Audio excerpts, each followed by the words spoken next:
दिन मानो तेरे जीवन का आधार रहेगा। कितने दिल इस तन में तड़पती श्वासों का यह तार रहेगा। कितने दिल। जय गुरुदेव। जय गुरुदेव। जय गुरुदेव। प्रतिष्ठित भाई बहनों, अभी आप प्रार्थना और चेतावनी की पंक्तियां सुन रहे थे।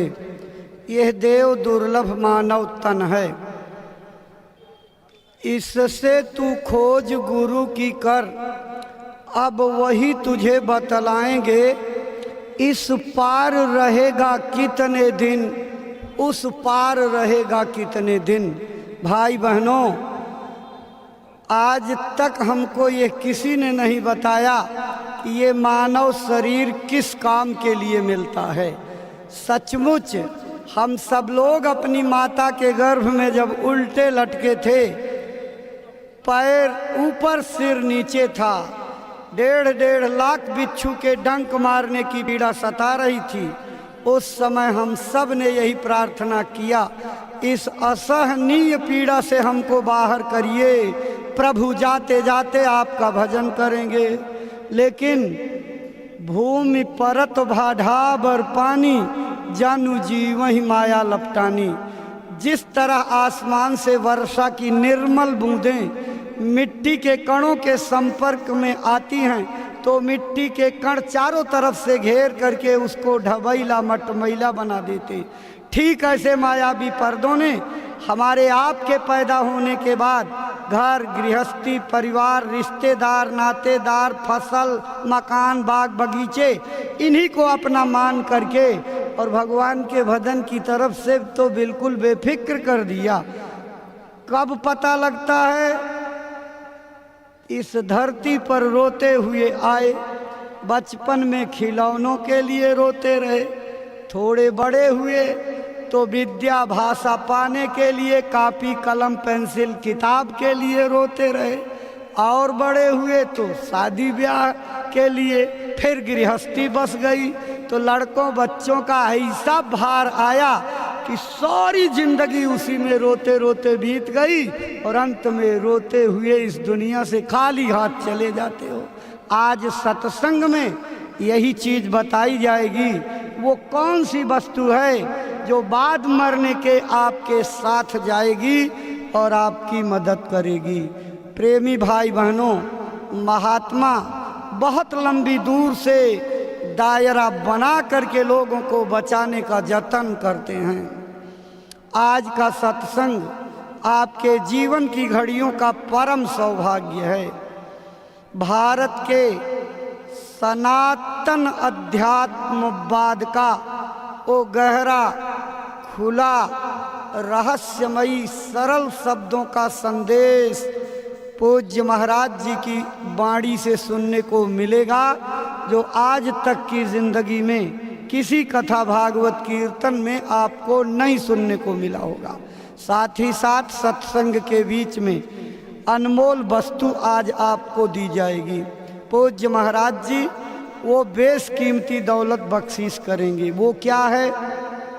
भगवान को जीते जी पाने का सरल से सरल रास्ता, जिसको कभी गुरु मंत्र कहते थे, दीक्षा और उपदेश कहते थे, आज कलयुग में उसी का नाम बदल गया है, नाम दान हो गया है। क्यों हो गया है? क्योंकि हमारी धार्मिक किताबों में ये लिखा गया, भारत के कर्म कांडों में, धर्म पुस्तकों में, हमारे धार्मिक धरा पर जितनी भी पूजा की पद्धतियां, उपासना के उपाय प्रचलित हैं, इनसे शुभ कर्मों का भंडार यानी पुण्यों का समूह जमा हो सकता है, लेकिन भगवत प्राप्ति कदापि संभव नहीं है।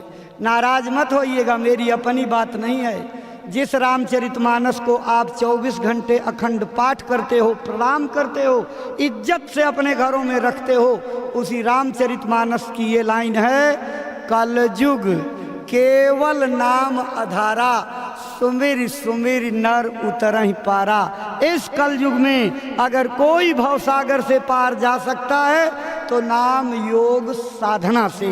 वो कौन सी साधना है, वो कौन सा नाम है, उस साधना के बारे में आज पूज्य महाराज जी विस्तृत रूप से सत्संग में चर्चा करेंगे और उसका रास्ता बताएंगे। बाबा जय गुरुदेव जी महाराज ने अपने 116 वर्षों की उम्र तक अथक परिश्रम करके देश के चप्पे चप्पे पर घूम करके करोड़ों करोड़ लोगों का हृदय परिवर्तन किया। इतिहास में 2 हृदय परिवर्तन की घटनाएं बखूबी याद की जाती हैं। एक तो सप्तर्षियों के द्वारा रत्नाकर नाम के डकैत को बदल करके वाल्मीकि बना देना, और दूसरा महात्मा बुद्ध के द्वारा अंगुलिमाल जैसे दुर्दांत डकैत को बदल करके भिक्षु बना देना। सारी दुनिया में ये महात्मा पूजनीय हो गए। लेकिन भाई बहनों, जिस दिन मानव सृष्टि के अलौकिक महापुरुष बाबा जय गुरुदेव जी महाराज का इतिहास खुलेगा, उन्होंने 1 2 4 को नहीं, 100 50 1000 लाख को नहीं, करोड़ों करोड़ वाल्मीकियों और अंगुलिमाल जैसे बिगड़े हुए डकैतों को बदल करके नेक नाम बना दिया। उनके हाथों से तीर, तलवार, तमंचे, बंदूकें, गोले बारूद, लाठी डंडे, हथियार सब फेंकवा दिए और हाथों में पकड़ा दी भगवान के भजन की माला। और वही आदमी अपने अपराध की दुनिया से निकल करके आज समाज की मुख्य धारा से जुड़ गए। और जब दुनिया सोती है तो रात को ऊपर के मंडलों में निकल जाते। स्वर्ग वैकुंठ बड़ी छोटी चीज है, इसके ऊपर अनेकों ब्रह्मांडों और पार ब्रह्मांडों में सैर करते हैं, सवेरे लौट करके फिर अपना काम करते हैं। आपके बीच में बैठे हैं लेकिन पहचान नहीं सकते, क्योंकि पहचानने वाली आँख, पहचानने वाली विद्या, ऐसा इल्म आपको नहीं मिला। लेकिन घबराइए नहीं, आज आपके जिंदगी भर की गई पूजाओं, दान पुण्य का फल इकट्ठा हो गया है, जो भगवान के पाने का सरल से सरल रास्ता मिलेगा। भाई बहनों, घर द्वार नहीं छोड़ना, जंगल नहीं जाना, लेकिन अपना काम जो भी करते हो जीविकोपार्जन के लिए, बच्चों के लालन पालन के लिए मेहनत, ईमानदारी और सच्चाई से पूरा करिए। बाल बच्चों की सेवा, खिदमत, प्यार मोहब्बत से करने के बाद सुबह शाम 1 घंटा 2 घंटा समय निकाल करके महाराज जी की बताई तरकीब से भजन कर लोगे, ए भाई बहनों, आपके तकदीर की लिखी गई रेखाएं बदल जाएंगी, आपका भविष्य बदल जाएगा। यहीं बैठे बैठे राम भगवान का दर्शन, कृष्ण भगवान का दर्शन, बजरंगबली शंकर के दर्शन, तमाम देवी देवताओं के दर्शन, उनसे बातचीत होने लगेगी।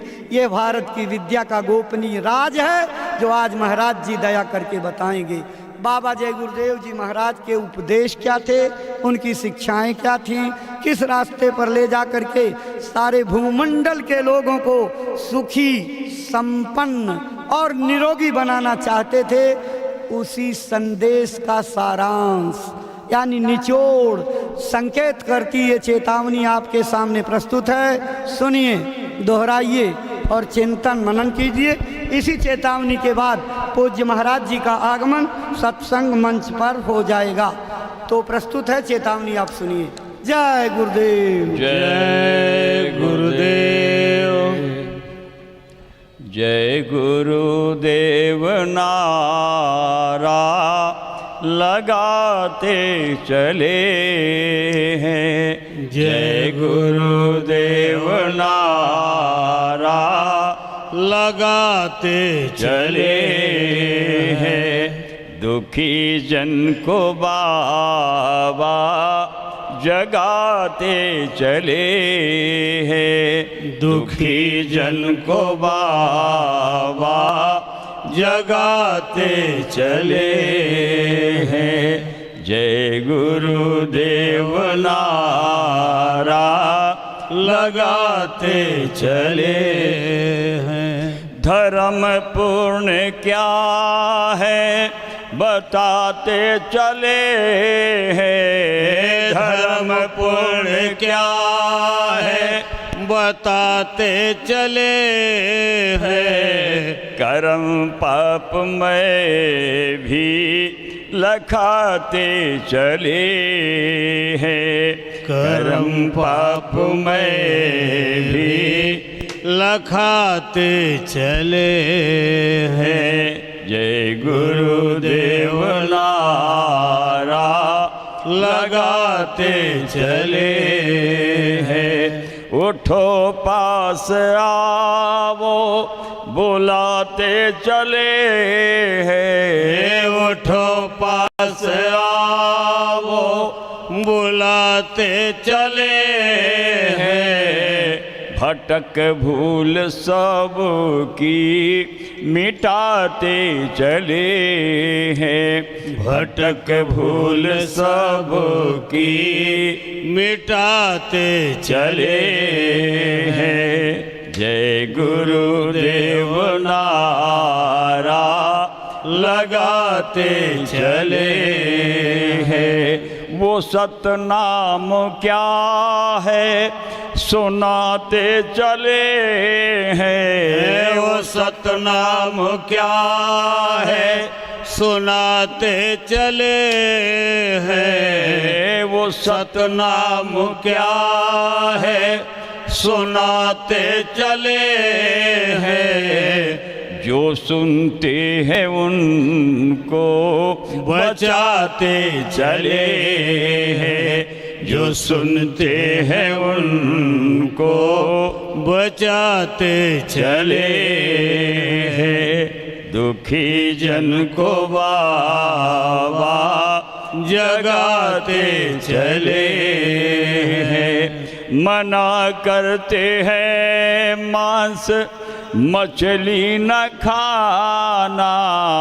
मना करते हैं मांस मछली न खाना। मना करते हैं मांस मछली न खाना। सुनो भाई बहनों इसे मत पकाना। सुनो भाई बहनों इसे मत पकाना। सभी अंडे बच्चे तू अपने समझना। सभी अंडे बच्चे तू अपने समझना। इन्हें भूल कर भी ना भूनना न तलना। इन्हें भूल कर भी ना भूलना न तलना। दया रूप मैया बुलाते चले हैं। दया रूप मैया बुलाते चले हैं। दया रूप मैया बुलाते चले हैं। जय गुरुदेव नारा लगाते चले हैं। अगर चाहते तुम प्रभु को पाना।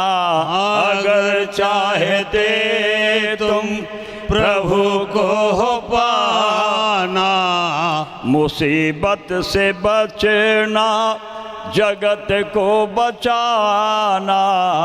मुसीबत से बचना जगत को बचाना। तो मानो जो बातें हैं बाबा बताते।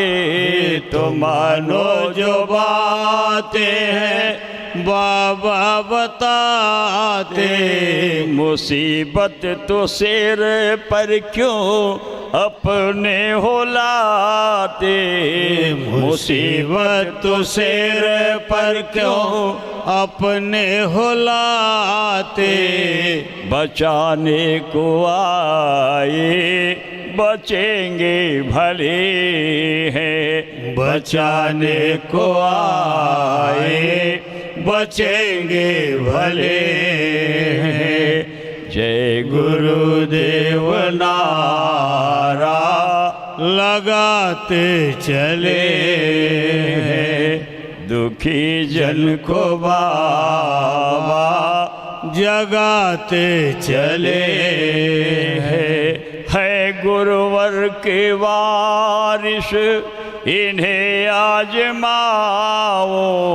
है गुरुवर के वारिस इन्हें आजमाओ। आए गुरु जी के वारिस इन्हें आजमाओ। आए गुरु जी के वारिस इन्हें आजमाओ। मिले नाम धन जो लगन से कमाओ। मिले नाम धन जो लगन से कमाओ। नशा नाम का अपने ऊपर चढ़ाओ। नशा नाम का अपने ऊपर चढ़ाओ। सिमट करके बाहर से भीतर को आओ। सिमट करके बाहर से भीतर को आओ। वहीं वो तुम्हारे लिए बस खड़े हैं। वहीं वो तुम्हारे लिए बस खड़े हैं। यही वो तुम्हारे लिए बस खड़े हैं। दुखी जन को बाबा जगाते चले हैं। जय गुरुदेव भगवान का नाम गाओ। जय गुरुदेव भगवान का नाम गाओ। भविष्यत के दुख से बचो और बचाओ। भविष्यत के दुख से बचो और बचाओ। बनो शाकाहारी सदाचार लाओ। बनो शाकाहारी जन जन को सदाचार सेवा सिखाओ। जन जन को सदाचार सेवा सिखाओ। गुरु डूबते को सहारा मिले हैं। गुरु डूबते को सहारा मिले हैं। गुरु डूबते को किनारा मिले हैं। जय गुरुदेव नारा लगाते चले हैं। दुखी जन को बाबा जगाते चले हैं। जय गुरुदेव। जय गुरुदेव। सम्मानित भाई बहनों, अभी आप चेतावनी की पंक्तियां सुन रहे थे। गुरु डूबते को सहारा मिले हैं, गुरु डूबते को किनारा मिले हैं। भाई बहनों, ये कर्म प्रधान संसार है। इसमें जो जैसा करता उसी तरह से भरपाई करनी पड़ती। कर्म के इस बंधन से हमारी अवतारी शक्तियाँ, हमारे भगवान नहीं बच पाए तो हम कैसे बच पाएंगे। इस कर्म के नाते मानवता का जहाज डूबने वाला है। महात्मा बचाने के लिए जतन करते हैं, तैयारी करते हैं। पूज्य महाराज जी का आगमन सत्संग मंच पर होने जा रहा है। आप सभी भाई बहन खड़े हो करके अपने स्थान से पूज्य महाराज जी का स्वागत, अभिनंदन, वंदन करेंगे। वो आपका अभिवादन स्वीकार करेंगे और जब इशारा कर देंगे तो बैठ जाइएगा। जय गुरुदेव। अपने गुरु महाराज के श्री चरणों में श्रद्धा सुमन अर्पित करके दया कृपा और संभाल की प्रार्थना करते पूज्य महाराज जी।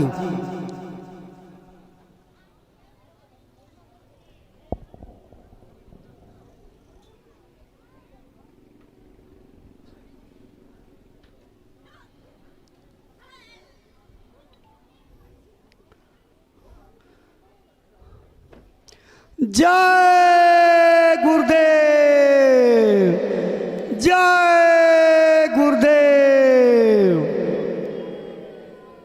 अब आपको बैठने का संकेत हो गया है, आप अपने स्थान पर बैठ जाइए। भाई बहनों, आपके अंदर स्वाभाविक रूप से इच्छा जागती है कि पूज्य महाराज जी हमारे गांव की धरती पर आए हुए हैं, उनका पदार्पण आपका सौभाग्य है। आप सबकी भावनाओं को इकट्ठा करके यहाँ के जिम्मेदार व्यवस्थापक अपने सहयोगियों के साथ पूज्य महाराज जी का स्वागत अभिनंदन वंदन करते हुए जय गुरुदेव, जय गुरुदेव। चलिए उठो। प्रेमी भाई बहनों, स्वागत की इसी श्रृंखला के बाद पूज्य महाराज जी अपने गुरु महाराज के संदेशों के साथ आपके गांव में पहुंचे हैं। 108 दिवसीय काफिले का आज 12वां दिन है। आपके पावन चरण कमलों में श्रद्धा से आदर पूर्वक प्रार्थना करते हैं कि गुरु महाराज का जो संदेश लेकर के संकल्प बना करके मथुरा आश्रम से चले हैं, अपनी अमर वाणी से प्रेमी भाई बहनों को सुनाने समझाने की कृपा करें, ताकि आपकी अमर वाणी से प्रेरणा प्राप्त करके भाई बहन अपने जीवन की अनमोल सांसों का उपयोग करते हुए मानव तन सफल, सार्थक और कामयाब बना सके। परम श्रद्धे पूज्य महाराज जी। आप सभी लोग प्रेम के साथ में मालिक के पावन नाम का उच्चारण करेंगे। बोलो जय गुरुदेव, जय गुरुदेव, जय गुरुदेव, जय गुरुदेव, जय गुरुदेव, जय गुरुदेव।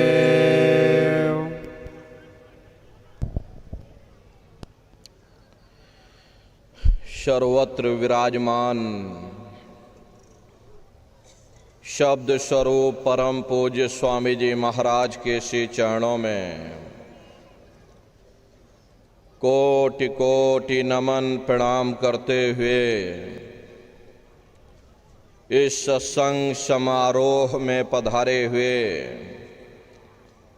सभी सत्संगी धर्म प्रेमी भाई बहनों को सादर जय गुरुदेव। प्रेमी भाई बहनों, हम आप परम सौभाग्यशाली हैं कि ऐसे कलिकाल में हम लोगों को ये मानव तन, ये मनुष्य शरीर प्राप्त हुआ। उससे भी परम सौभाग्य की बात है कि मनुष्य रूपी मंदिर में बैठ करके हम लोगों को सत्संग सुनने का ये अवसर मिल रहा।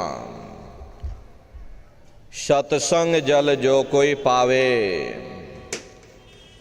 मैल आई सब कट कट जावे। ये सत्संग है, ये कोई कथा और कीर्तन नहीं, किस्से और कहानियां नहीं, नाच गाना ढोल मजीरा नहीं। ये महात्माओं की अजर अमर वाणियां हैं। यदि आपने ध्यान से सुन लिया तो निश्चय ही आपको अपने मानव जीवन के उद्देश्यों के बारे में पता चलेगा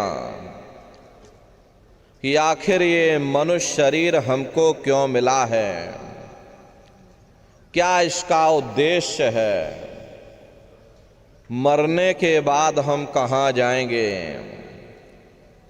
हमारे रिश्ते नातेदार कहाँ जाएंगे और कैसे हमारी जीवात्मा का कल्याण होगा। इन सभी प्रश्नों की जानकारी आपको सत्संग के माध्यम से प्राप्त होगी। इसलिए प्रेमी भाई बहनों, जो भी वचन वाणियां आपको सुनाई जाएं, प्रेम और प्यार के साथ बैठ करके एक एक वचन को बड़े ध्यान के साथ सुनिएगा।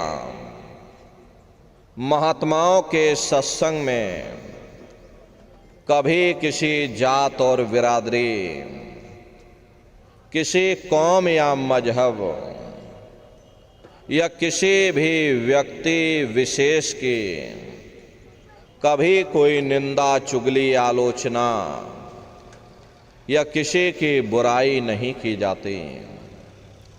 यह तो बड़ी गलत बात है कि अगर हमारी अकल के मुताबिक कोई उस मालिक की भक्ति नहीं करता है तो हम लोग डंडे और तलवारें दिखाना शुरू कर देते, डराना और धमकाना शुरू कर देते। हमें तो उसे प्रेम से समझाना चाहिए कि भाई इस रास्ते पर चल करके हमारा ये फायदा हुआ है, अगर तुम्हारी अकल में आता है तो तुम भी इस रास्ते पर चल करके अपना फायदा उठा सकते। सत्संग कैसे जानिए, जित एक नाम वखान। सत्संग वह जगह है जहां केवल शब्द या नाम का प्रचार किया जाता है, मालिक से मिलने का प्रेम और प्यार पैदा किया जाता। इसीलिए प्रेमी भाई बहनों, महात्माओं के सत्संग में कभी किसी जात और बिरादरी, किसी कौम या मजहब या किसी भी व्यक्ति की कभी कोई निंदा, चुगली, आलोचना या किसी की बुराई नहीं की जाती। हम आप परम सौभाग्यशाली हैं, ये अवसर हम लोगों को मिला हुआ। जो भी वचन वाणियां आपको सुनाई जाएं, एक एक वचन को बड़े ध्यान के साथ सुनिएगा और समझने की कोशिश करिएगा। प्रेमी भाई बहनों, यह मनुष्य शरीर हम लोगों को बड़े सौभाग्य से प्राप्त हुआ। ये जीवन बहुत अनमोल है।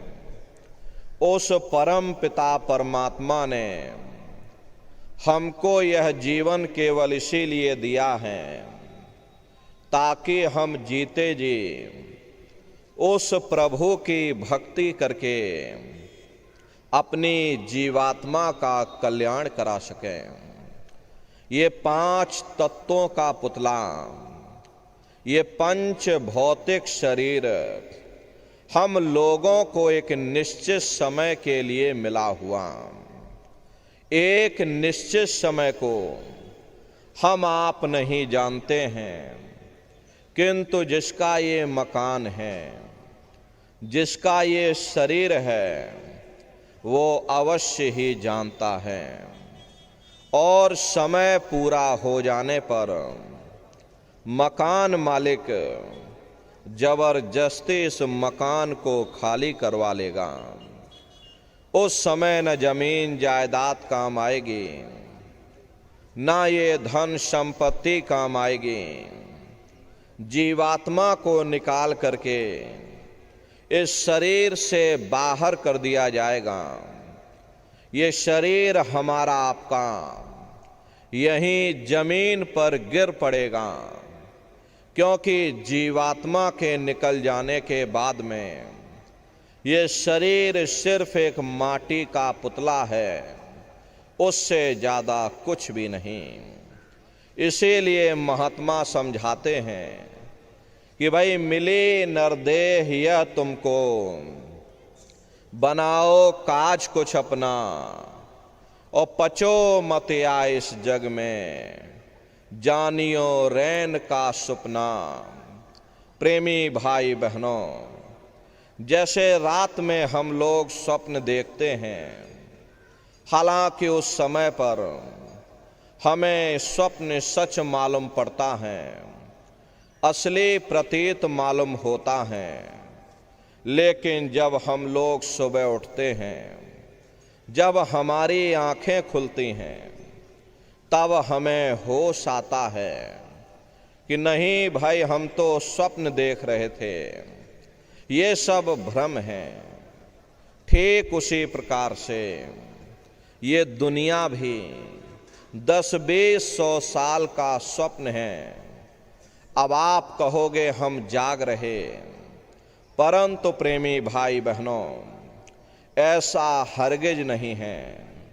जिस दिन मौत का वक्त आएगा, हम लोग रोएंगे, हाय हाय करके चिल्लाएंगे कि हाय, हमने सारी जिंदगी यूं ही स्वप्न में गुजार दी, जागने का समय तो अभी आया था, जो कुछ करना था अभी करना था। लेकिन प्रेमी भाई बहनों, अब पछताए होत क्या, जब चिड़िया चुग गई खेत। महात्मा प्रेम से जीवों को समझाते हैं कि भाई देह और गृह सब झूठा, भरम में काहे को खपना। ये घर बार हमारा अपना नहीं, ये पराया देश है, ये सराय खाना है, ये मुसाफिर खाना है। ये शरीर भी तुम्हारा अपना नहीं, ये भी काल का पिंजरा है, किराए का मकान है, पराया मकान है। किसी को 40-50 साल के लिए मिला, किसी को 80-90-100 साल के लिए मिल गया। जितने जितने श्वास उस मालिक ने बख्शे हैं, उसे भुगतने के बाद में हमें शरीर को यहीं छोड़ जाना। श्वास दुधारा नित ही जारी, एक दिन खाली चाम। प्रेमी भाई बहनों, एक तालाब पानी से चाहे कितना भी क्यों ना भरा हो, आप एक छोटी सी नाली काट कर खोल दीजिए, तालाब में छोटा सा छेद कर दीजिए, तो सारा पानी ही तालाब से बाहर निकल जाएगा। ठीक उसी प्रकार से हमारा ये शरीर भी श्वासों का भंडार है। जब तक श्वासों का भंडार जारी है, तब तक हम दुनिया के काम काज में उलझे हुए। लेकिन जिस वक्त ये श्वासों का भंडार खाली होगा, टेलीफोन खड़क जाएंगे, तार पहुंच जाएंगे, संदेश पहुंच जाएंगे, सब रिश्ते नातेदार, सब कुटुंब परिवार वाले, सब अड़ोस पड़ोस वाले मिनटों सेकंडों में इकट्ठा हो जाएंगे। प्रेमी भाई बहनों, जिस शरीर से तुम इतना प्रेम किया करते थे, उसे कोई एक रात भी घर में रखने को तैयार नहीं होता। कंधों पर लटका करके शमशान भूमि पर छोड़ करके आ जाते। मामूली कष्ट नहीं होता। मौत के समय में घन घोर पीड़ा होती है। जनमत मरत दुसह दुख होई। सहजोबाई ने बयान किया है कि सहजो मौत आइया, अंग अंग दिया तोड़, और हिया जरे छाती फटे, उठे पीर घन घोर। गुरु महाराज सत्संग में फरमाते थे कि जैसे 1,00,000 बिच्छू एक साथ मिल करके हमारे शरीर पर डंक मारें, उससे भी लाखों करोड़ों गुना ज्यादा मौत के समय में दर्द होता है। जब मृत्यु आती है तो किस तरह से प्राण निकलते हैं, प्राणों के निकलने की क्या प्रक्रिया होती है, पहले उसे आप अच्छी तरह से समझ लीजिए। सिमटत भास श्वास उठ जावे, और प्राण पति जब सिमट समावे, उस समय हमारी ये श्वासें रुक जाती हैं, शरीर की चेतना पीछे सिमटने लगती है। तो सबसे पहले गुदा चक्र टूटता है, क्योंकि गुदा चक्र में पृथ्वी का वास होता है। गुदा चक्र टूट करके ऊपर इंद्रिय चक्र में समा जाता, इंद्रिय चक्र में जल का वास होता, यानी जल ने पृथ्वी को घोल दिया। फिर जब इंद्रिय चक्र टूटेगा तो ऊपर नाभि चक्र में समा जाएगा, नाभि चक्र में अग्नि का वास होता, यानी अग्नि ने फिर जल को सुखा दिया। ये नीचे से सिमटाव होता है, नीचे से ऊपर की ओर सिमटाव होता।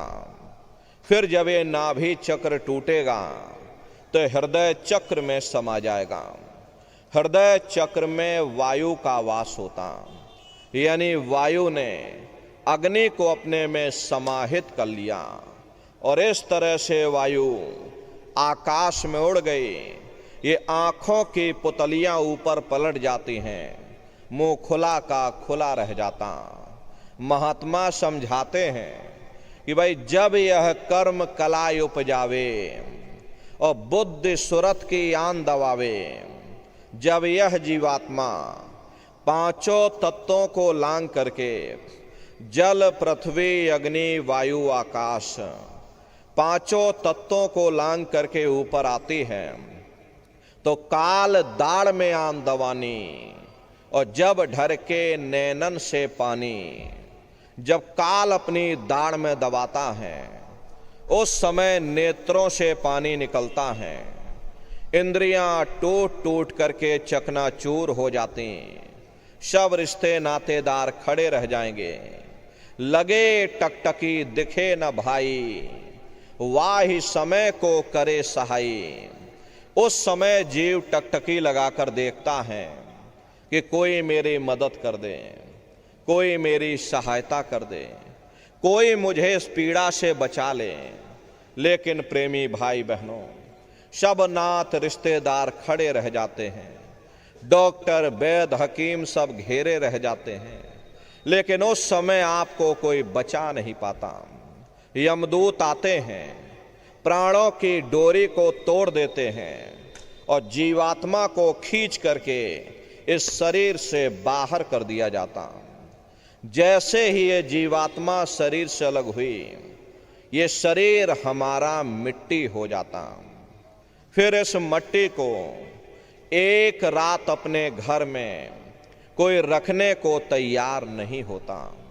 हरे आपके कितने भी सगे संबंधी क्यों ना हो, खास नात रिश्तेदार क्यों ना हो, लेकिन एक रात कोई घर में मट्टी रखने के लिए तैयार नहीं होते। कहते भाई जल्दी करो जल्दी करो, अब इनकी शक्ल देखने में हमको डर लग रहा, जल्दी से बाजार से कफन खरीद के लाओ, जल्दी से लकड़ियां खरीद के लाओ, जल्दी से चिता तैयार करो, इनको घर में से जल्दी से उठा ले जाओ, वहीं शमशान भूमि पर जला देना। ये जो घर में इनके कपड़े लत्ते पड़े हुए, हर इनके कपड़े लत्ते भी उठा ले जाओ, वहीं शमशान भूमि पर जला देना। जिस बिस्तर पर ये लेटे रहे, ये बिस्तर भी अशुद्ध हो गया। अब इनकी छुई हुई चीज हमको घर में एक नहीं चाहिए, इसलिए इनका बिस्तर भी उठा ले जाओ, वहीं शमशान भूमि पर जला देना। लेकिन उसने कोई सोने की अंगूठी पहनी होगी, गले में कोई सोने की चैन पहनी होगी, उसे धीरे से उतार करके जेब में रख लोगे। बस वही एक अशुद्ध नहीं होगा और बाकी सब अशुद्ध हो जाएगा। महात्मा कहते हैं कि भाई कुटुंब परिवार मतलब काम, बिना धन पास नहीं जाए। ये रिश्ते नातेदार, ये कुटुंब परिवार वाले, ये सब स्वार्थ के संगी साथी हैं। हरे प्रेमी भाई बहनों, आज तुम्हारी जेब में पैसा है तो सब जैसे तैसे तुमसे रिश्तेदारियां कायम कर लेंगे, लेकिन आज जेब खाली हो जाए तो बेटा बाप को बाप कहने के लिए तैयार नहीं होता। आप रोज कचहरियों में मुकदमों का हाल देखते हो। यदि किसी पिता ने बंटवारा करते समय किसी एक बेटे को 1000 रुपया कम दे दिया या 1 बीघा जमीन कम दे दी, तो बेटा बाप का दुश्मन बन जाता, उसे ले जाकर कचहरियों में खड़ा कर देता। अरे अपना यहाँ क्या है, ये स्वार्थ के संगी साथी, कोई तुमको याद करने वाला नहीं। 13 दिन बाद 13वीं मना दोगे, लड्डू पूड़ी पकवान बना करके खिला दोगे, फिर जाने वाले को कोई याद नहीं करता। अभी बूढ़े बुजुर्गों से पूछा जाए कि क्या तुमको तुम्हारे माँ बाप की याद आती है, तो कहेंगे भाई नहीं आती। क्यों नहीं आती? तुम्हारे माँ बाप थे, तुमको पाला पोसा बड़ा किया, खुद बेचारे भूखे रहे होंगे, तुम्हारा पेट पाला होगा, तुमको तुम्हारे माँ बाप की याद क्यों नहीं आती? क्योंकि तुम्हारे सामने तुम्हारे लड़के बच्चे हो गए, तुम्हारे नाती पोता पंती और संती हो गए, इसलिए तुम अपने माँ बाप की यादों को धीरे धीरे भूल गए और नई यादों में धीरे धीरे बस गए। ऐसे ही प्रेमी भाई बहनों, एक दिन सब तुमको भी भूल जाएंगे, कोई किसी को याद करने वाला नहीं। ये कहानी तो शमशान भूमि पर जल करके राख हो गई। ये जात और बिरादरी जिसके लिए हम लोग लड़ते और झगड़ते थे, वही जात बिरादरी वो शमशान भूमि पर जल करके राख हो गई। वो शानो शौकत रुतबा, वो आपका नाम शमशान भूमि पर जल करके राख हो गया। ये कहानी तो वहां पर समाप्त हो गई, लेकिन उधर देखो क्या होता। तुम्हारी जीवात्मा को ले जा करके ऊपर धर्मराज की कचहरी में पेश कर दिया जाएगा। वहां पलक झपकते ही तुम्हारे अच्छे बुरे कर्मों का हिसाब किताब हो जाएगा। धर्मराज तुमको सजा सुना देंगे, ले जाओ इनको फलाने नरक में डाल दो, क्योंकि मैंने इनको मौका दिया था जब ये माँ के घर में उल्टे लटके हुए थे, सिर इनका नीचे था, पैर इनके ऊपर थे। उस समय इन्होंने मुझसे प्रार्थना की थी कि हे मालिक, मुझे एक बार मौका दे दो, मुझे एक बार मनुष्य शरीर दे दो, हम भजन करेंगे, भक्ति करेंगे, हम अपनी जीवात्मा का कल्याण करेंगे। तो मैंने इनकी प्रार्थना को स्वीकार कर लिया और इनको मैंने ये सुंदर सा मनुष्य शरीर दे दिया और कह करके मैंने भेजा था कि भाई ये मनुष्य शरीर ये किराए का मकान है, ये तुम्हारा अपना नहीं है। अगर ये तुम्हारा अपना होता तो हमेशा तुम्हारे पास रहता। ये तुम्हारा अपना नहीं, ये मैंने तुमको कुछ समय के लिए किराए का मकान दिया है। हाँ, तुम अपनी जीवात्मा को मेरे किराए के मकान में बैठा करके और मालिक की भक्ति करके अपनी जीवात्मा का कल्याण करा लेना। मैंने कुछ समय के लिए तुम सबको ये किराए का मकान दिया है, जब समय पूरा होगा मैं अपने सिपाहियों को भेजूंगा, उस समय पर तुम मेरे किराए के मकान को खाली कर देना। लेकिन इतना ध्यान रखना कि जैसा साफ सुथरा मैंने तुमको ये किराए का मकान दिया है, वैसा ही साफ सुथरा तुम मुझको वापस लौटाना। लेकिन इस किराए के मकान में बैठ करके इन्होंने अच्छे बुरे कर्म कर डाले। मेरे किराए के मकान को इन्होंने अपने कर्मों से गंदा कर दिया, इसलिए कर्मों की सजा इनको मिलेगी। ले जाओ इनको फलाने नरक में डाल दो। महात्मा कभी झूठ नहीं बोलते। अरे महात्माओं ने जब साधना किया और साधना करके जब ऊपर गए और ऊपर जा करके जब उन्होंने नरकों का हाल देखा, तो हमारी आपकी जानकारी के लिए उन्होंने धर्म ग्रंथों में लिख दिया कि लोह के खंभ तपत के माही, और जहां जीव को ले चिपटाई वहां लोहे के खंभे अग्नि से धधक धधक कर लाल हो रहे। ऐसे खोटे जीवों को उन खंभों में चिपटाया जाता है। जीव हाय हाय करके तड़फता है। तड़फ तड़फ जीव जुलम बुखारी, और तपत खम्ब दुख उपजे भारी। असहनी वेदना होती है, असहनी दुख दर्द होता है। जीव वहां रोता और चिल्लाता रहता। लाखों लाख जोजन मील तक तुम्हारे रोने और चिल्लाने की आवाज जाती है, लेकिन प्रेमी भाई बहनों, वहां कोई तुम्हारी पुकार सुनने वाला नहीं, कोई तुम्हारी दर्द भरी आवाज को सुनने वाला नहीं। हरे महात्मा कहते हैं कि भाई नर के अनेक और हैं, कहाँ लग कहूँ बखान, और दुख भोगते यह जीव जो जाने जो भोग समान। कहते भाई एक नरक नहीं, ऐसे वहां पर अनेकों अनेक नरक बने हुए हैं। अलग अलग खोटे पाप कर्मों के वहां पर अलग अलग नरक बने हुए। कुंभी नरक निदान यह है, पड़े जीव जग जाए, और सिर समेत डूबा रहे सदा नरक के माही। कुंभी कहते हैं घड़े के आकार का बड़ा विशाल नरक बना हुआ, दुनिया भर का मवाद उसमें भरा, बड़ी भारी बदबू उसमें से आती है। जीवों को उसी में डाल दिया जाता। जब ही नरक सिर ऊपर काढ़े, तब ऊपर जूते जब मारे। जैसे ही ये जीव श्वास लेने के लिए अपने सिर को बाहर निकालता है, ऊपर यमदूत खड़े रहते हैं, नोकदार भालों से प्रहार कर देते। जीव फिर उसी में डूब जाता है, युगों युगों तक डूबा रहता। कुंभी नरक कल्प लोवासा, और मुख में नरक नाक में श्वासा।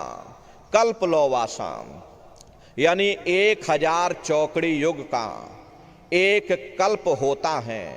न जाने कितने कल्पों तक, युगों युगों तक ये जीव नरकों की यातनाओं को भोगता रहता। और नरकों की यातनाएं भोगने के बाद में इसी जीवात्मा को सीधे मनुष्य शरीर नहीं दिया जाता, बल्कि इसे 4 खान 84 लाख योनियों में डाल दिया जाता। जैसे बच्चा होता है, बच्चा पहले कक्षा 1 पास करेगा, फिर कक्षा 2 में जाएगा।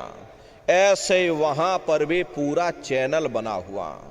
नरकों की यातनाओं को भोगने के बाद में इन्हीं जीवों को 4 खान 84 लाख योनियों में डाल दिया जाता।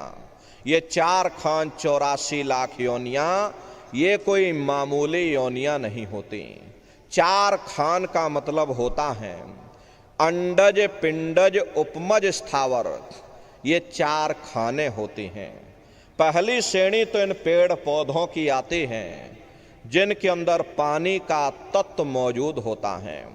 कभी ये भी मनुष्य हुआ करते थे, लेकिन आज अपने कर्मों का भोग पा रहे हैं, एक जगह पर बेचारे खड़े हुए। दूसरी श्रेणी कीड़े मकोड़ों की आती हैं जिनके अंदर पृथ्वी और अग्नि का तत्व मौजूद होता है। तीसरी श्रेणी पंछियों की आती है, चौथी चौपाए जानवरों की आती है और पांचवी स्वयं इंसान की आती है, जिसके अंदर पांचों तत्व जल, पृथ्वी, अग्नि, वायु, आकाश, पांचों तत्व मौजूद होते हैं। प्रेमी भाई बहनों, ये 4 खाने हैं, इनकी अलग अलग 84 लाख योनियां होती हैं। अब आप पेड़ पौधों को देखिएगा तो महुए का पेड़ अलग है, आम का पेड़ अलग है, पीपल का पेड़ अलग है। ऐसे ही अलग अलग प्रजातियों के कीड़े मकोड़े, अलग अलग प्रजातियों के पशु पंछी, कुल मिलाकर के 84 लाख योनियां हैं। हम दुनिया के जीव नरकों की यातनाओं को भोगने के बाद में इन्हीं 84 लाख योनियों में डाल दिया जाता। मामूली कष्ट नहीं होता। अरे हमको आपको गर्मी लग गई तो हम लोग छाया में आ गए, सर्दी लग गई कंबल रजाई ओढ़ लिया, भूख लग गई तो रोटी खा ली, बीमार हो गए तो अस्पतालों में चले गए, अपना अपना इलाज करवा लिया। लेकिन देखो उन जानवरों को, क्या गर्मी, क्या सर्दी, क्या बरसात, एक एक रोटी के टुकड़े के लिए दर बदर रोड पर भटकते रहते हैं। किसी का हाथ कट गया, किसी का पैर कट गया, किसी को जीते जी काट डाला, मुर्गी की गर्दन ही मरोड़ डाली। अरे उनको भी दर्द होता है, उनको भी तकलीफ होती है, लेकिन वे बेचारे बेजुबान हैं, कुछ बोल नहीं पाते हैं, कुछ बता नहीं पाते हैं। हम लोगों के अंदर जुबान है, हम लोग बोल बता देते हैं, वे सिर्फ रोते और चिल्लाते रहते हैं। प्रेमी भाई बहनों, मादा बिच्छू होती हैं। मादा बिच्छू की मौत कैसे होती है?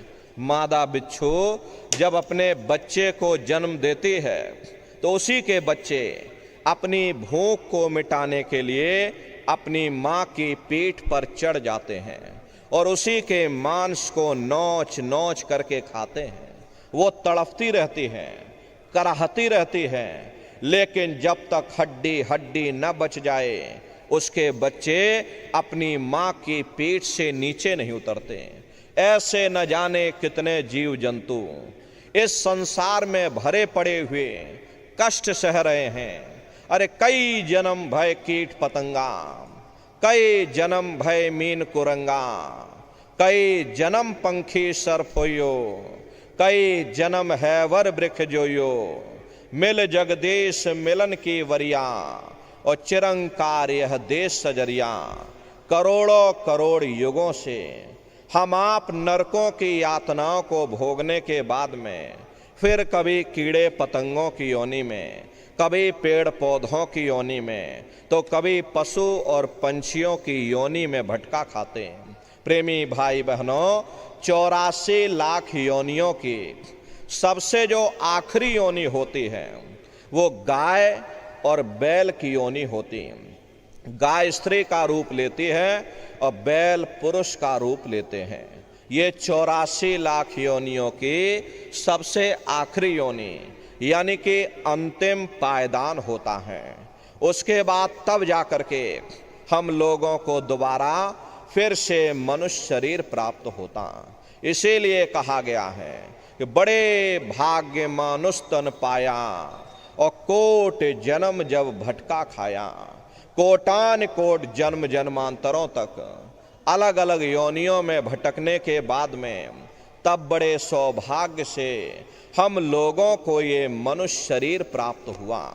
लेकिन बड़े अफसोस की बात है कि जैसे किसी को हीरा मिल गया, अब उसे हीरे की परख नहीं, उसने हीरे को गधे के गले में बांध दिया।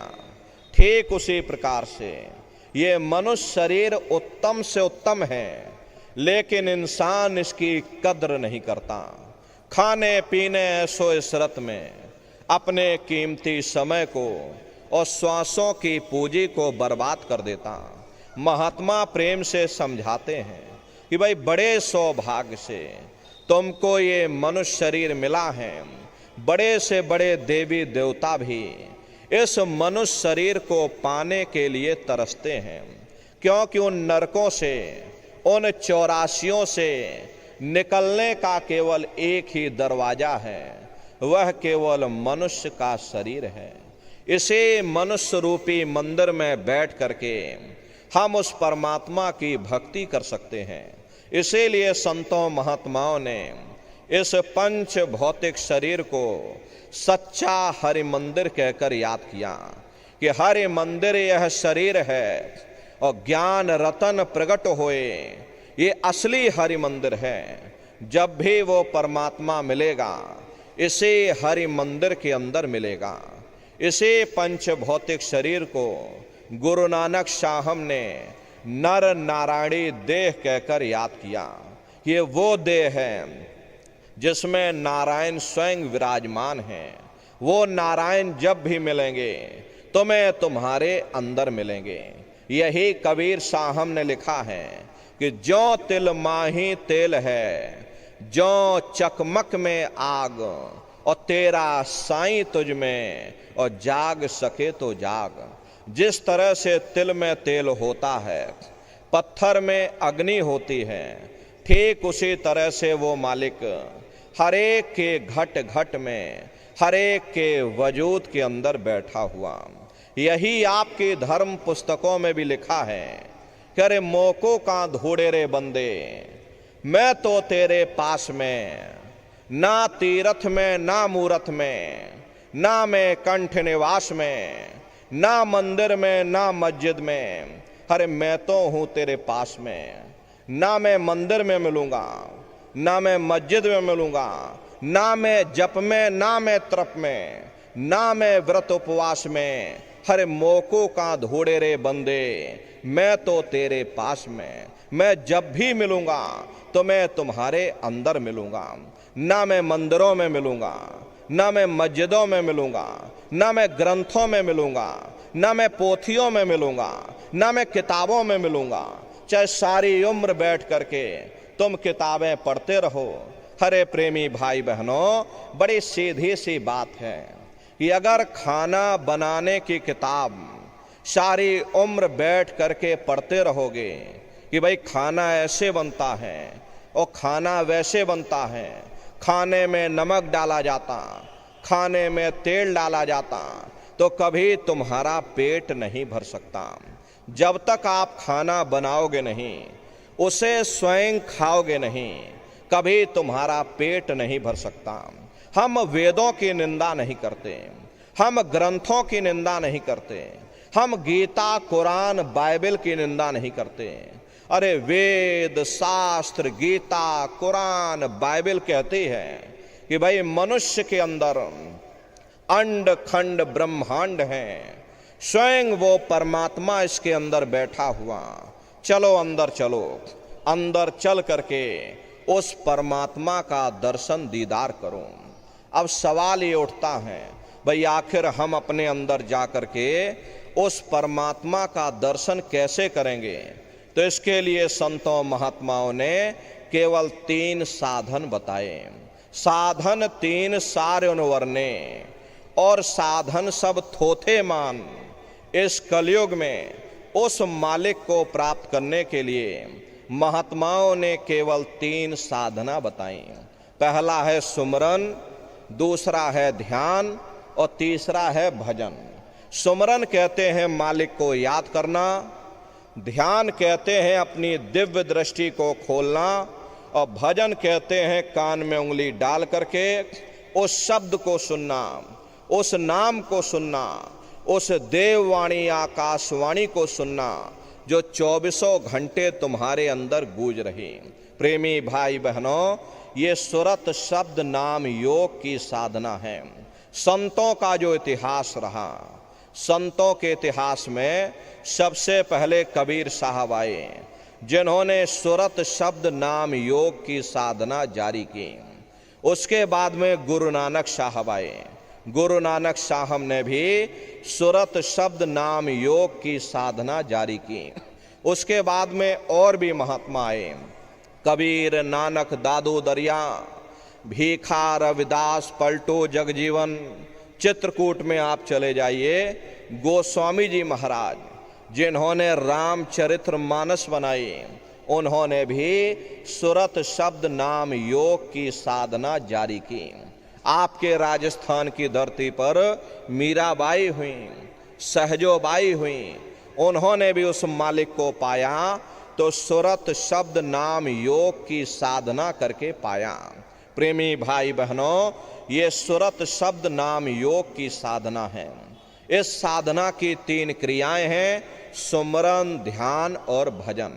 तो कैसे आप लोग सुमरन करोगे, कैसे ध्यान और भजन करोगे, बैठ करके अच्छी तरह समझिएगा और फिर घर पर जा करके करिएगा।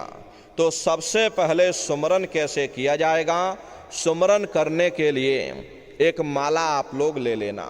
ये देखिए प्रेमी भाई बहनों, 108 दाने की ये माला है।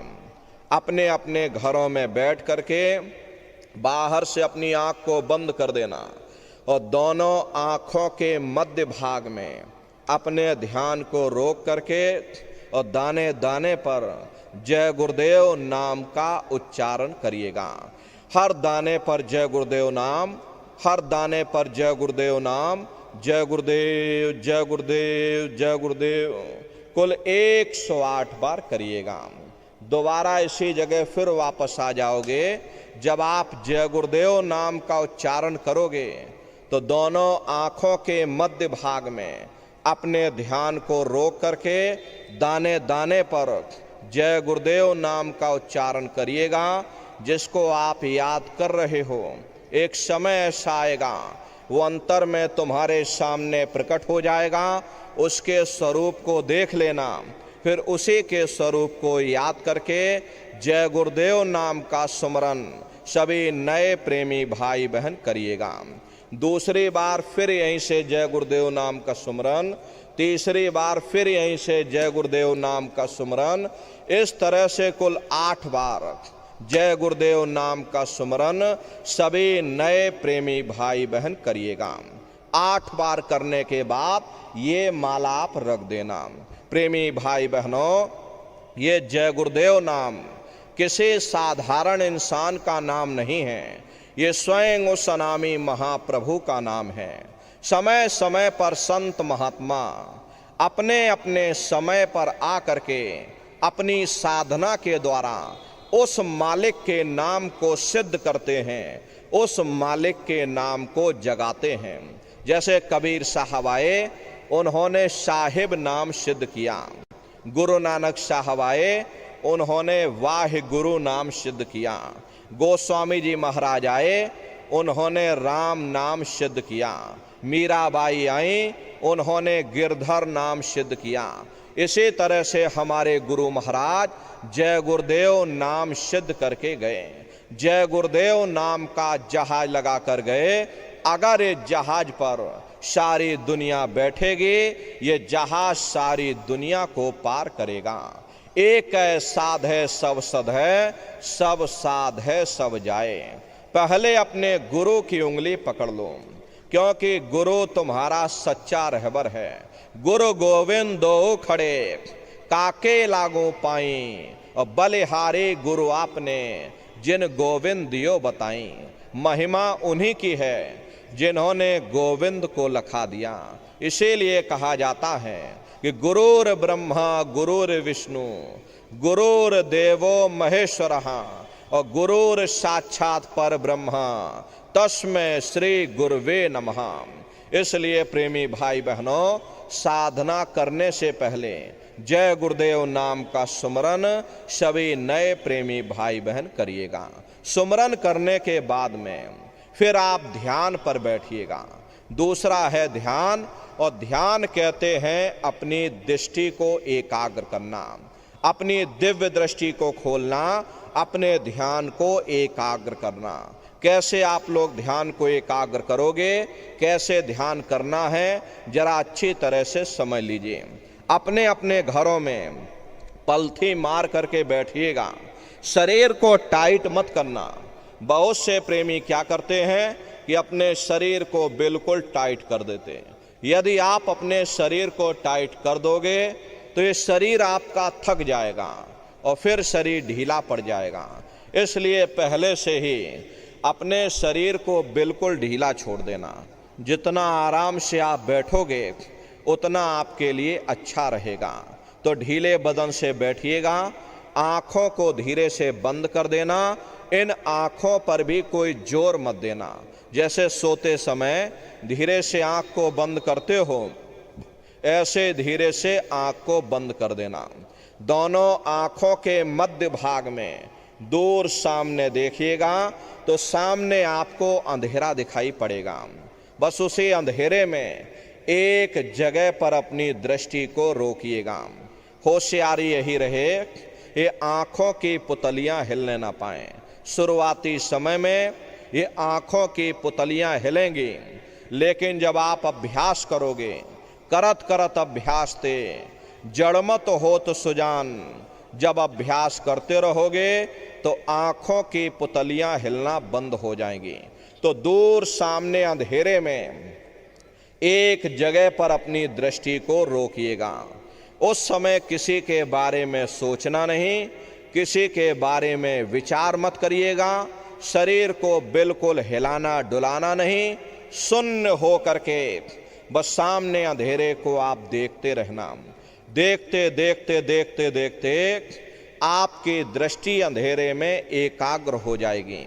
और जैसे ही आपकी दृष्टि उस अंधेरे में एकाग्र होगी तो सुई की नोक के बराबर काले में भी काला बिंदु, बड़ा चमकीला बिंदु होगा, तारे की तरह चमचम चमचम चमकेगा, वो सामने आपको दिखाई पड़ जाएगा।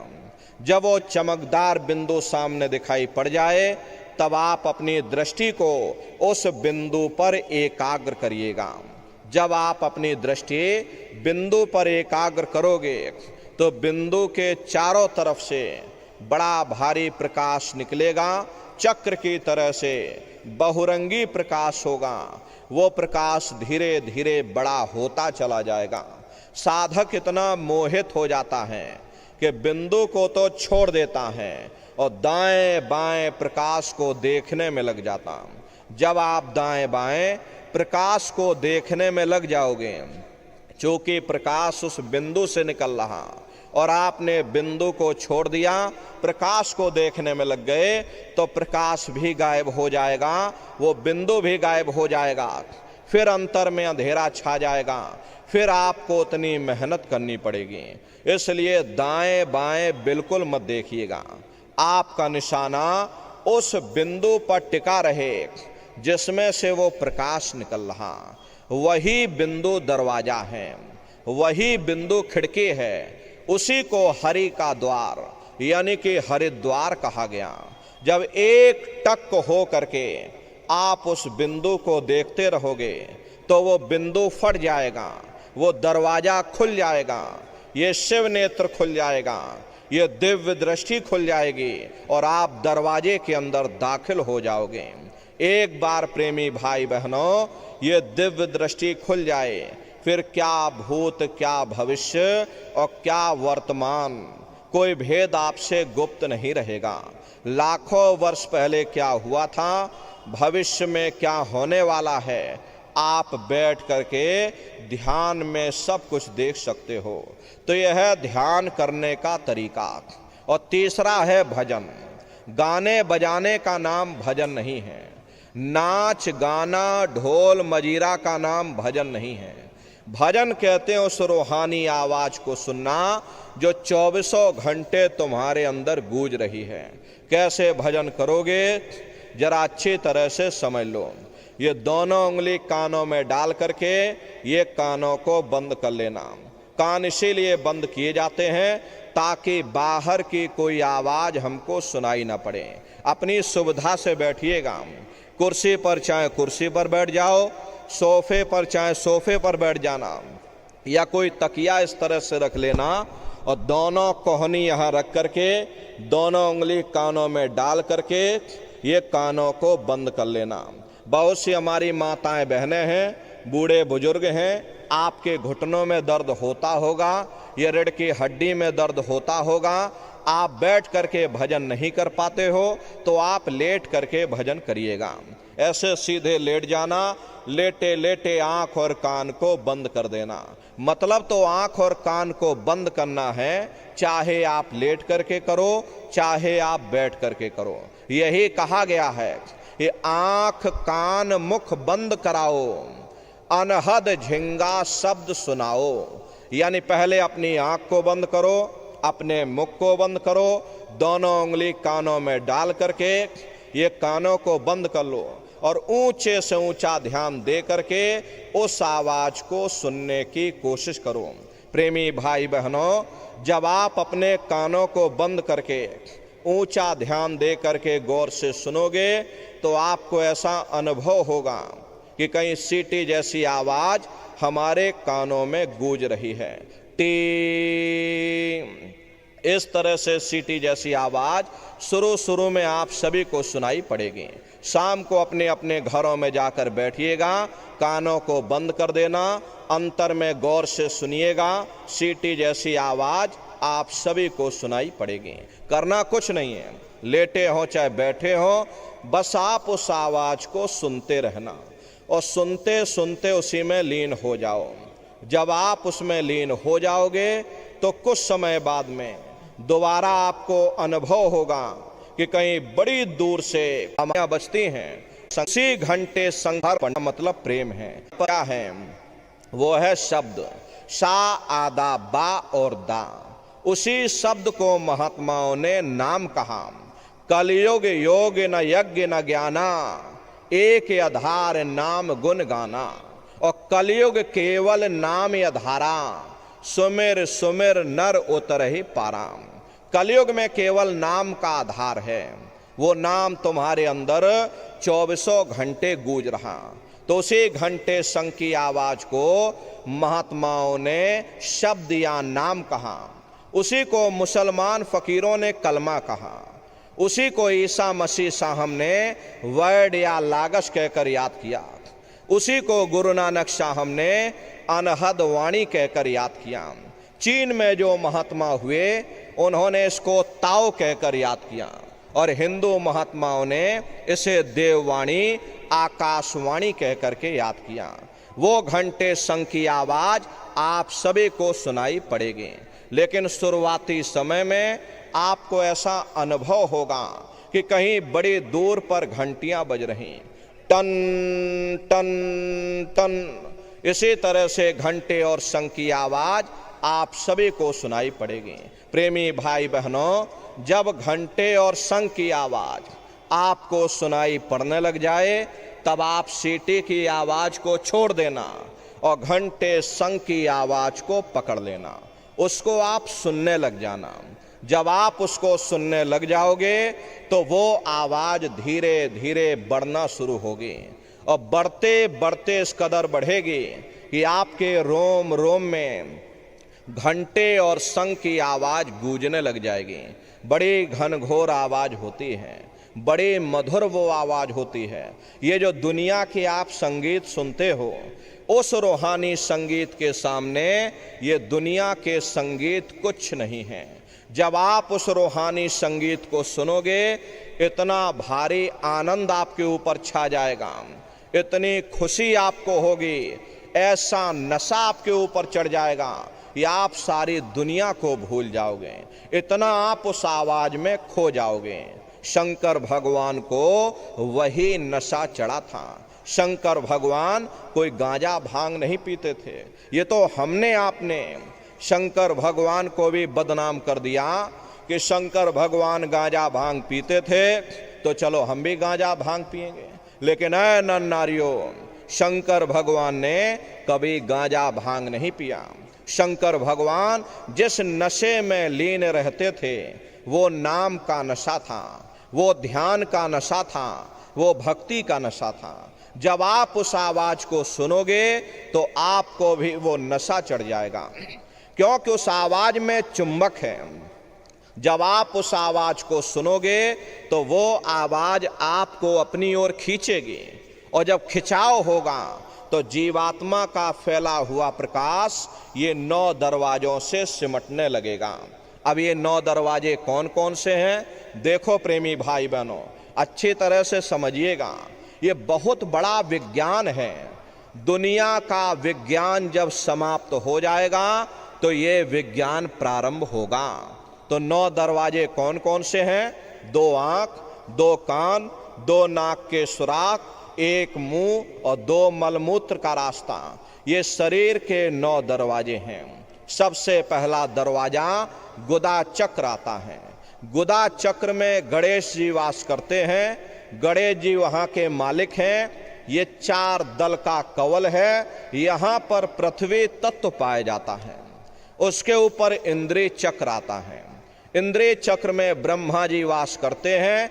ये 6 दल का कवल है। यहाँ पर जल तत्व पाया जाता है। उसके ऊपर ये नाभि चक्र आता है। नाभि चक्र में विष्णु जी वास करते हैं। ये 8 दल का कवल है। यहाँ पर अग्नि तत्व पाया जाता है। उसके ऊपर ये हृदय चक्र आता है। हृदय चक्र में शिव जी वास करते, ये 12 दल का कवल है। यहाँ पर वायु तत्व पाया जाता है। वास तो वो ऊपरी मंडलों में करते हैं, लेकिन उनका प्रकाश, उनकी किरणें इन चक्रों में पड़ती हैं। उसी के ऊपर एक कंठ चक्र आता है। यहाँ पर आद्या महाशक्ति की किरणें पड़ती हैं। ये 16 दल का कवल है।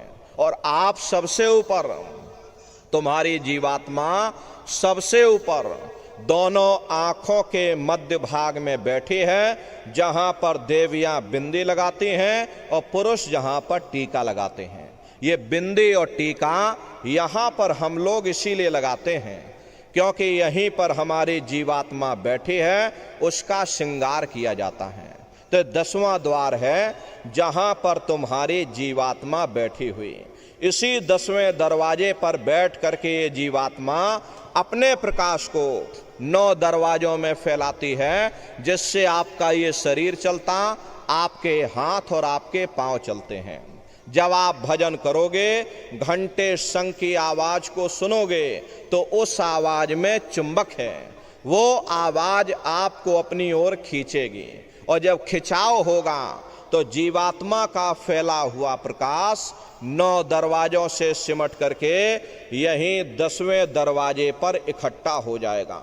और जैसे ही यहाँ पर इकट्ठा हुआ, तुरंत शब्द जीवात्मा को खींच करके इस शरीर से बाहर कर देगा। फिर आप अपनी आंखों से देखिएगा कि हमारा शरीर ये है, हम ये खड़े। आप अपने शरीर से अलग हो जाओगे।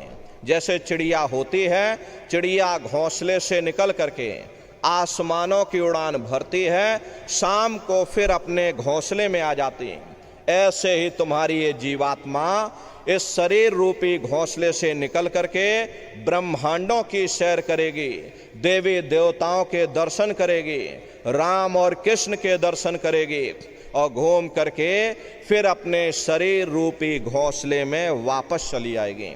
प्रेमी भाई बहनों, ये ब्रह्मा विष्णु महादेव जिनकी सारी दुनिया पूजा करती है, आप सभी लोग ब्रह्मा विष्णु महादेव की पूजा करते हो, लेकिन कभी आपने विचार नहीं किया। आपने बहुत कथाएं सुनी होंगी, बहुत भागवतें सुनी होंगी, लेकिन प्रेमी भाई बहनों, कभी आपने सोचा नहीं, कभी आपने विचार नहीं किया भाई जिनकी हम पूजा कर रहे हैं, आखिर ये ब्रह्मा विष्णु महादेव ये हैं कौन, ये कहाँ पर रहते हैं, ये क्या काम करते हैं, इनके माँ बाप कौन हैं, राम कौन है, कृष्ण कौन है, ब्रह्म कौन है, पार ब्रह्म कौन है, ये कहाँ पर रहते हैं। तो जरा संक्षिप्त में आप समझिएगा, क्योंकि अगर हम इसका वर्णन करेंगे लाखों वर्ष हमको लग जाएंगे, एक लोक का वर्णन नहीं हो सकता। लेकिन संक्षिप्त में हम आपको बता रहे कि किन किन मंडलों को पार करते हुए तुम्हारी ये जीवात्मा अपने 5वें मंडल पर यानी कि सचखंड में पहुंचेगी। प्रेमी भाई बहनों, जब आप भजन करोगे और घंटे शंख की आवाज को पकड़ करके जब आप शरीर रूपी घोंसले से बाहर निकल जाओगे, तो उसी घंटे शंख की आवाज को पकड़कर ये जीवात्मा ब्रह्मांडों की चढ़ाई करेगी। पलक झपकते यह जीवात्मा खरबों योजन ऊपर चली जाती है। ये चांद सूरज सितारों को पार करने के बाद सबसे पहले जो आपको लोक मिलेगा उसे महात्माओं ने शिवलोक कहा। शिवलोक वो तमोगुणी स्थान है। वहाँ के मालिक शिव जी हैं, वो पार्वती जी के साथ उस लोक में विराजमान हैं। चैतन्य धार जो ऊपर से नीचे आ रही, जिसे महात्माओं ने गंगा कहा, वे अपना केंद्र बिंदु शिवलोक को बनाती है। इसीलिए शिव जी की जटा में गंगा दर्शाई जाती हैं। इस लोक में असंख्यों जीवात्माएं रहती हैं। ये सभी जीवात्माएं शिव स्वरूप में मौजूद होती हैं। जब आप वहां पर पहुंचोगे, शिव जी का जब प्रत्यक्ष दर्शन करोगे, आपका स्वरूप भी शिव के समान यानी कि शिव स्वरूप हो जाएगा। शिव जी का दर्शन करने के बाद फिर जब आप ऊपर चढ़ोगे, उसी के ऊपर ब्रह्मा जी का लोक आएगा। ब्रह्मा जी का लोक वो रजोगुणी स्थान है। वहाँ के मालिक ब्रह्मा जी हैं, वो गायत्री, सावित्री और सरस्वती के साथ उस लोक में विराजमान हैं। वहाँ पर वेद ध्वनियाँ सदा उस लोक में उच्चारण होती रहती हैं। और ब्रह्मा जी का दर्शन करने के बाद फिर घंटे शंख की आवाज को पकड़ करके फिर जब आप ऊपर चढ़ोगे, उसी के ऊपर विष्णु लोक आएगा। विष्णु लोक वो सतोगुणी स्थान है।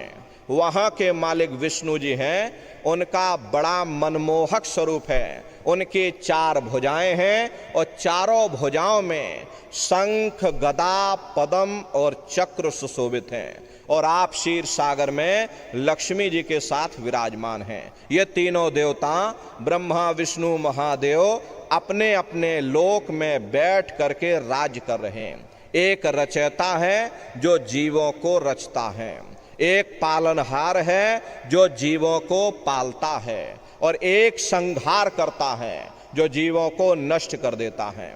इनकी जो माता हैं वो आद्या महाशक्ति हैं। ब्रह्मा, विष्णु, महादेव लोक के ऊपर वो आद्या महाशक्ति का लोक आता है। और उसी लोक को पार करने के बाद सबसे पहला देश पड़ता है, या यूं कह लीजिए कि पहली राजधानी पड़ती है, जिसे महात्माओं ने सहस्र दल कवल कहा। वो राजधानी है। ये ब्रह्मा, विष्णु, महादेव के जो लोक हैं, उस राजधानी के अंतर्गत आने वाले जिले हैं। आप इस तरह से समझिएगा, जैसे आपके उत्तर प्रदेश की राजधानी लखनऊ है, के लिए आपका जिला है। इसी तरह से प्रेमी भाई बहनों, वो सहस्र दल कवल राजधानी है। राजधानी का जो मालिक है वो निरंजन भगवान हैं। ये ब्रह्मा, विष्णु, महादेव ये निरंजन भगवान के ही पुत्र हैं। और ये आद्या महाशक्ति ये निरंजन भगवान की अर्धांगिनी हैं। और निरंजन भगवान स्वयं तीनों लोकों के मालिक हैं। उन्हीं को त्रिलोकीनाथ कहा जाता। हिंदू उन्हीं को परमात्मा कहते, मुसलमान उन्हीं को खुदा कहते, ईसाई उन्हीं को गॉड कहते हैं। ये जल एक है। जल को चाहे आप पानी कह लो, चाहे आप नीर कह लो, या चाहे आप वाटर कह लो, हम लोग लफ्जों के झगड़े में उलझे हुए हैं। प्रेमी भाई बहनों, घंटे और शंख की आवाज जो हर इंसान के अंदर गूंज रही, वो आवाज उन्हीं के मुखार बिंद से